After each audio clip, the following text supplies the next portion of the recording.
Olá, querido aluno, tudo bem com você? Aqui é o professor Wesley. Essa é uma aula sobre bioquímica celular, na qual a gente vai abordar aqui especificamente a função e a estrutura de carboidratos. Vamos lá? O checkpoint da nossa aula é basicamente entender o que é um carboidrato, passando aí pelas classes de carboidratos e, consequentemente, a gente comenta aqui acerca da importância fisiológica dos carboidratos. Vamos lá?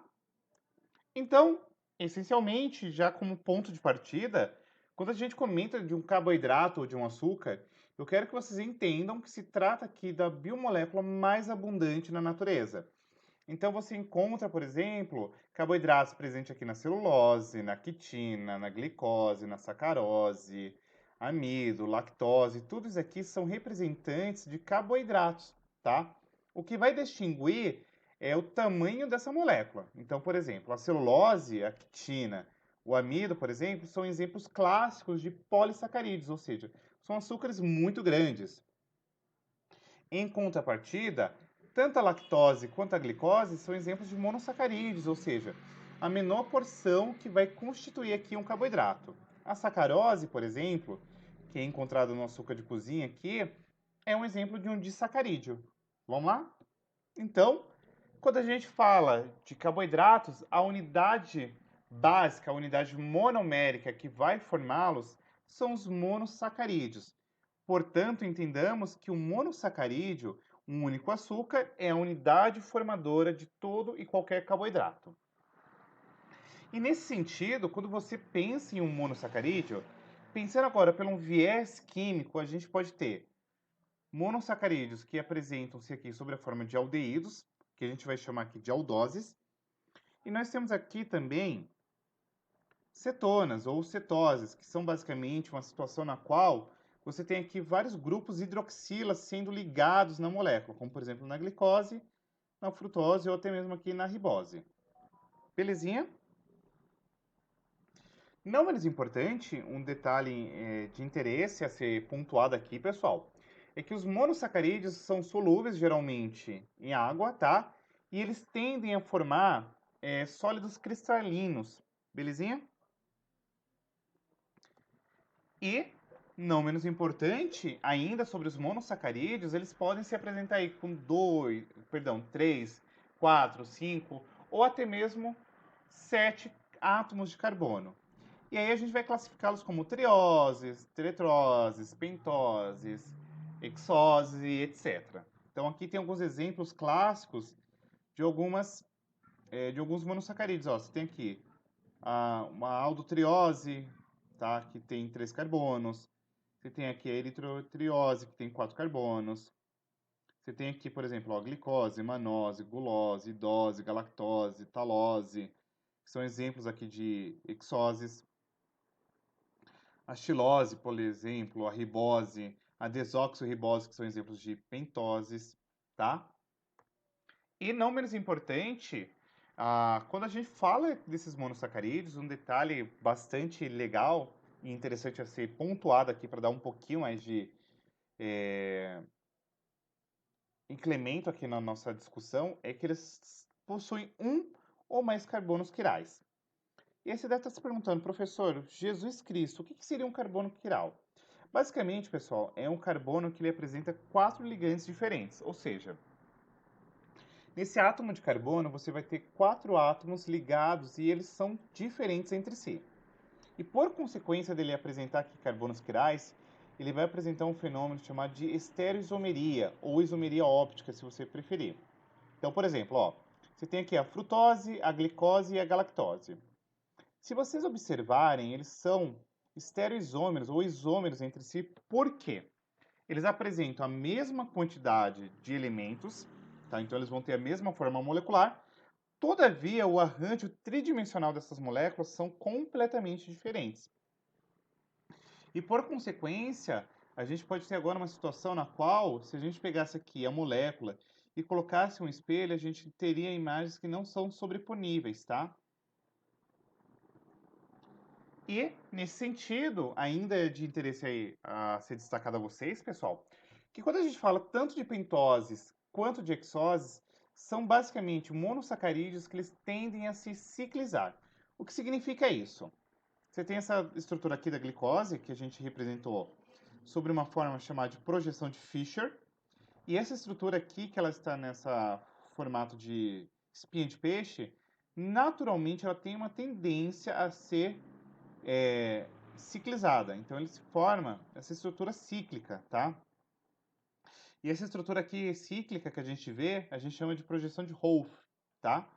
Então como que funciona essa ciclização? Você tem uma situação agora na qual o grupo carbonila ele forma uma ligação de hidrogênio de uma hidroxila aqui da cadeia. De maneira a qual, nesse momento que esse grupo carbonila estabelece essa ligação aí com o oxigênio da hidroxila, a gente forma agora um novo grupamento que nós denominaremos como grupamento M-acetal ou simplesmente chamado aqui de M-cetal, tá? De maneira a qual esse carbono aqui, dessa carbonila, nessa estrutura cíclica, a gente vai chamar de carbono anomérico, tá? E essencialmente, você tem duas formas de você ter essa ciclização. Você pode ter uma ciclização sobre a forma alfa ou sobre a forma beta. O que vai distinguir é, por exemplo, na forma alfa, o grupo hidroxila está aqui para baixo. Na forma beta, na ciclização beta, você tem essa hidroxila posta aqui para o plano de cima, tá? E aí, não menos importante ainda, essas hexoses, ou seja, esses monossacarídeos formados por 6 carbonos, eles podem apresentar aí vários derivados, tá? Então, esses grupos de hidroxilas, eles acabam sendo substituídos aí por alguns substituintes. Então, por exemplo, você pode ter aqui da família da glicose. Você pode ter aqui como formada a glicosamina, a N-acetil-beta-D-glicosamina. Você pode ter aqui a formação, por exemplo, do grupo da glicose 6-fosfato, do ácido murânico, do ácido N-acetil murâmico, tá? Pode formar aqui a galactosamina, a monosamina, a fucose, a ranose e por aí vai. Percebam que você está tendo aqui vários substituintes dessas hidroxilas. Mas aí você deve estar se perguntando, professor, é extremamente necessário que eu guarde todos esses detalhes para o exame vestibular? E já respondo a vocês, não. O que é importante tu guardar, assim, de essencial, de muito importante, são que, dentre esses monossacarídeos aqui, os que merecem destaque, coração para guardar um cantinho aqui no coração, são as pentoses e as hexoses, que são as mais importantes aqui de serem lembradas. Por quê? As pentoses, como o caso da ribose e da dexorribose, estão presentes nos ácidos nucleicos. Então, a ribose, por exemplo, ela está presente na molécula de RNA e na molécula de ATP, que é aquela molécula energética, tá? Ao passo que a desoxirribose, esse açúcar aqui, essa pentose, ela está presente na molécula de DNA. E dentre as hexoses, que no caso aqui eu tenho a glicose, a frutose e a galactose, que são isômeros entre si, são basicamente hexoses diretamente atreladas aqui com fontes energéticas. Então, por exemplo, a glicose ela acaba sendo o principal substrato energético para as células. É um produto basicamente oriundo aqui do processo de fotossíntese. E quando tu tem aqui como se fala, a oxidação da glicose, você fornece energia para a fabricação das moléculas de ATP. Acrescida a isso, a frutose, por exemplo, ela fornece esse sabor açucarado às frutas, ela pode ser interconvertida, por exemplo, em glicose lá no metabolismo hepático, ou seja, quando você direciona a frutose para o fígado, ela é transformada em glicose, e a glicose, por sua vez, é redirecionada aqui para fazer a produção de ATP aí no metabolismo energético das mais diversas células do nosso corpo. A galactose, por exemplo, é um açúcar presente no leite e também pode ser convertido a glicose lá no fígado, tá bom? De maneira qual a gente precisa entender agora que os monossacarídeos, ou seja, essas menores porções que vão formar os carboidratos, eles tendem a se ligar uns aos outros através de um tipo de ligação que a gente chama de ligação glicosídica. E a ligação glicosídica, essencialmente, o que ela vai fazer? Ela estabelece a ligação entre esses monossacarídeos.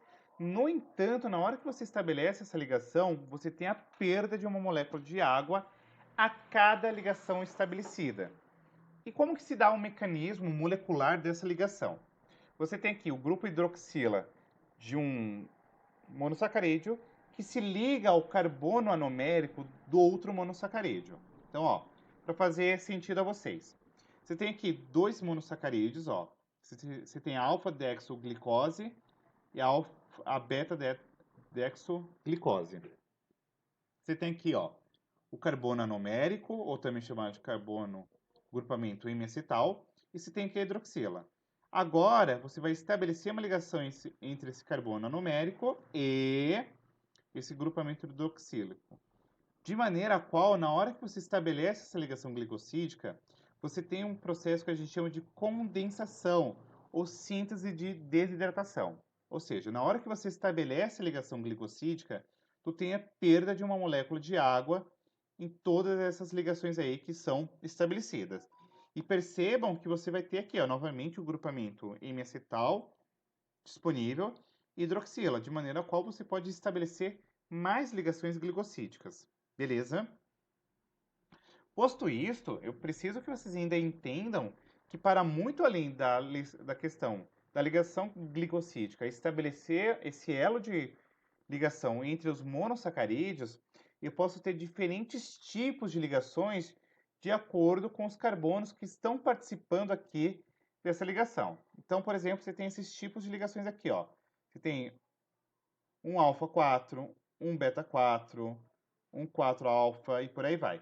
E aí você deve estar se perguntando, professor, mas por que é importante, por exemplo, eu saber esses tipos de ligações glicosídicas?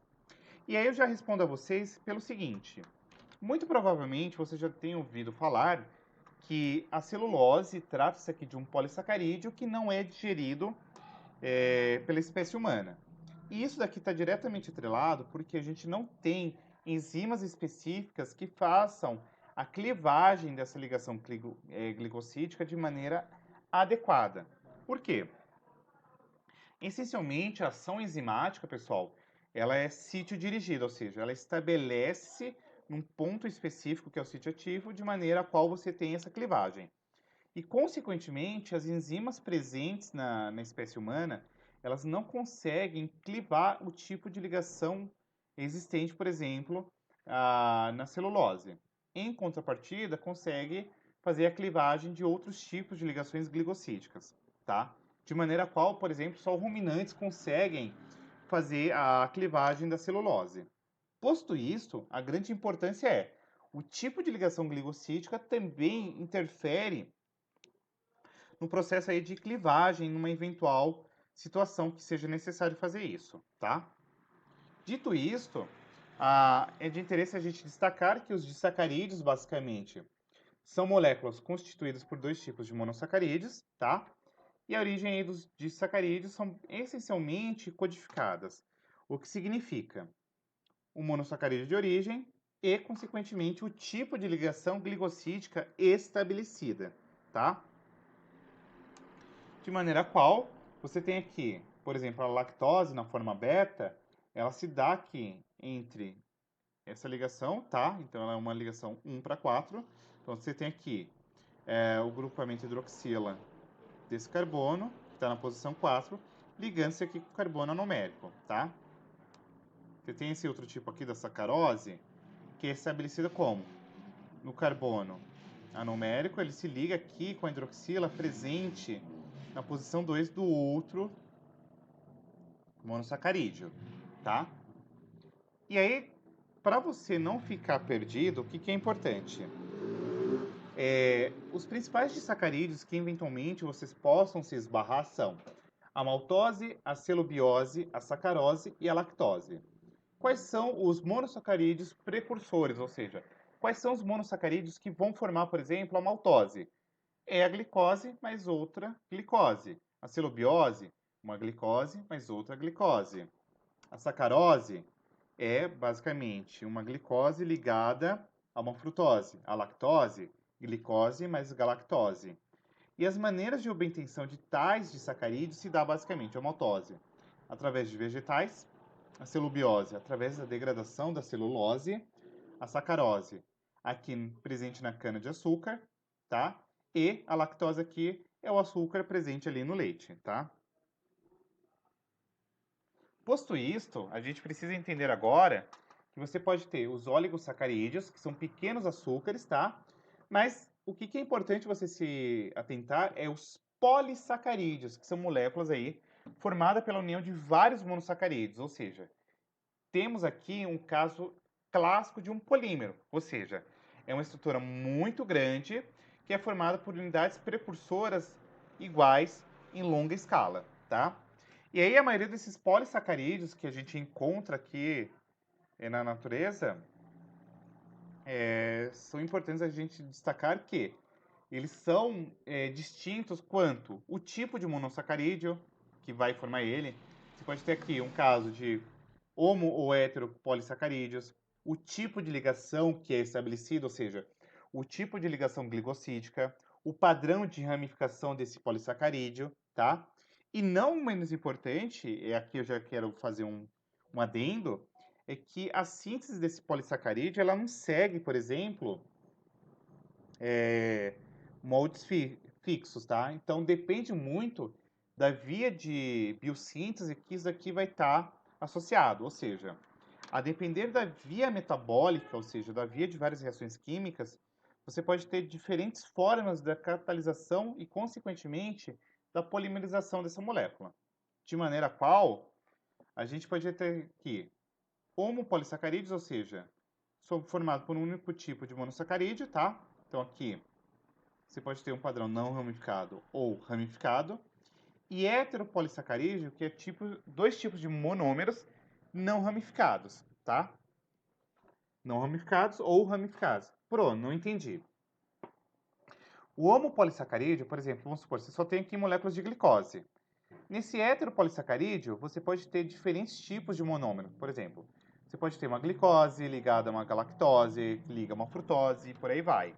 Então percebam que você tem mais de um tipo de monômero, ou seja, mais de um tipo de monossacarídeo aqui formando essa estrutura. Mas como detalhe, eu queria destacar que existe uma diversidade de vários polissacarídeos, sendo que os principais que o exame vestibular adora perguntar são o amido, a celulose, o glicogênio e a quitina. E eu vou destacar eles agora com detalhe para vocês, tá? Não menos importante, de interesse que a gente se atente que alguns polissacarídeos se diferenciam apenas pela estrutura, ou seja, então, por exemplo, o amido, ele tem aqui várias glicoses dos ligações do tipo 1-alfa-4. Já a celulose, por exemplo, percebam que o padrão de ligação estabelecida é do tipo 1-beta-4. Então, por exemplo, foi como eu falei anteriormente. Isso influencia, por exemplo, para a hora que você precisa fazer uma degradação enzimática dessa estrutura, tá? O amido, essencialmente, ele é formado aí por dois tipos de polímero de glicose, a amilose ou amilopectina, tá? O que diferencia um do outro é o seguinte: a amilose, ela apresenta uma cadeia longa não ramificada, tá? Por ligações do tipo alfa 1,4, e a amilopectina já apresenta um padrão de ramificação, pode ser um alfa 4 ou um 6 alfa, ou alfa 1, 6, tá? O que é importante saber do amido? Essencialmente, tem aqui uma função de reserva energética em organismos eucariontes vegetais, tá? Então, basicamente, ela tende a formar espécie de glânulos que vão ser depositados ali na parede celular. Então, a gente encontra isso aqui, por exemplo, no parênquima de raízes tuberosas, nos tubérculos, nas sementes e etc. Então, tem aqui, ó, a estrutura bioquímica, o estabelecimento das ligações glicosídicas para formar o amido, tá? E aí, ó, você pode ter a amilose ou amilopectina, que são basicamente aqui glicoses que tem basicamente aquele grupo hidroxila alterado, tá? Você tem aqui o glicogênio, que é basicamente uma reserva energética animal, então é presente em células eucariontes animais, tá?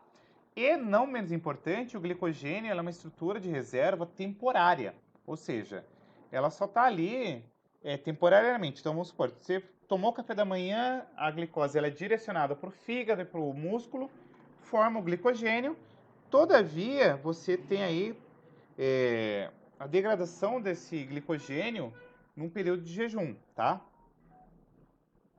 Não menos importante, um detalhe que vocês precisam se ater é que é basicamente uma estrutura que é menos solúvel do que a glicose, então, consequentemente, a concentração ela influencia menos na osmolaridade, por exemplo, da célula do que a glicose.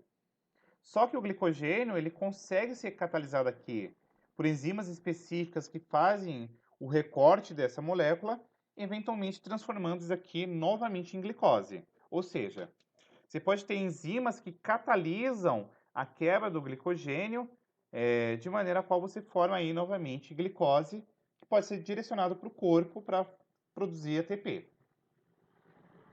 A celulose, como eu falei para vocês, é uma estrutura que é presente em células animais, células eucariotas vegetais, tá? E um detalhe importante sobre a celulose é que se trata de um polissacarídeo com função estrutural, ou seja, está diretamente atrelado com, por exemplo, a formação da parede celular vegetal, beleza? Então tem aqui uma esquematização acerca da celulose, então a gente encontra, por exemplo, tanto na parede primária quanto na parede celular secundária de organismos vegetais. E nós temos aqui a quitina, que é basicamente aqui uma estrutura que está presente no exoesqueleto de artrópodes e também na parede celular de fungos, tá? Trata-se aqui de um polissacarídeo também com função estrutural. Então percebam que o amido e o glicogênio trata-se aqui de polissacarídeos com função essencialmente de reserva energética, ao passo que tanto a celulose quanto a quitina são polissacarídeos aqui essencialmente atrelados com função estrutural. A quitina está presente aqui na parede celular de fungos e no exoesqueleto aqui de artrópodes, que posteriormente vocês vão ver na disciplina de biologia também, na parte de zoologia, que é o estudo aqui dos filos animais, tá? Nós ainda temos aqui alguns peptídeos que merecem destaque, como os peptídeo-glicanos, que são polissacarídeos presentes ali na parede celular bacteriana, tá? Então também é um tipo de polissacarídeo com função estrutural, beleza? Então, por exemplo, a gente, quando estuda as bactérias, a gente tem dois tipos de bactérias, as gram-positivas e as gram-negativas. O que vai distinguir uma gram-positiva de uma gram-negativa é a quantidade de peptídeo glicano existente ali na sua parede celular. Gram-positivas apresentam uma maior quantidade de peptídeo glicano, ao passo que gram-negativas apresentam uma menor quantidade de peptídeo glicano. Beleza? Nós ainda temos aqui os glicoconjugados, que são basicamente carboidratos aqui aderidos com outras moléculas de outra natureza. Então, por exemplo, você pode ter glicoproteínas, que são carboidratos mais proteínas, como o caso dos proteoglicanos, que tem uma função aqui de sinalização celular. Nós temos os glicolipídios, que são carboidratos mais lipídios, por exemplo, ali os lipopolissacarídeos presentes na membrana celular, que tem função de reconhecimento, função de sinalização. E aí, para resumir nossa aula, o que vocês precisam entender? As unidades monoméricas aqui mais importantes são as pentoses e as hexoses, sendo que as pentoses são essencialmente a ribose e a desoxirribose que formam os ácidos nucleicos, e as hexoses são essencialmente a glicose, a frutose e a galactose, que estabelecendo-se aqui mediante ligações glicosídicas, vão formar aí os disacarídeos e os polissacarídeos, tá? Acerca disso, é de interesse que vocês entendam que quando você estabelece uma ligação glicosídica, tu tem aqui uma desidratação intramolecular, ou seja, na hora que você estabelece essa ligação, você tem a perda de uma molécula d'água, tá? E dentre os polissacarídeos de interesse, a gente destaca aqui o glicogênio e o amido como polissacarídeos com função de reserva energética e a celulose e a quitina como exemplos aqui de polissacarídeos com função estrutural. A gente poderia ainda comentar aqui sobre os peptídeo-glicanos, que são carboidratos presentes na parede de bactérias. A gente poderia falar sobre os glicoconjugados, que são aí carboidratos associados com outras moléculas, como proteínas ou lipídios, tá? Mas eu acho que esse esquema aqui, esse fluxograma, ele demonstra muito bem a importância aí para o vestibular, Beleza? E era isso. Muito obrigado pelo seu prestígio. Se você tiver curtido, deixe o seu like, compartilhe, comente. E é isso. Um super beijo e até a nossa próxima aula. Fui!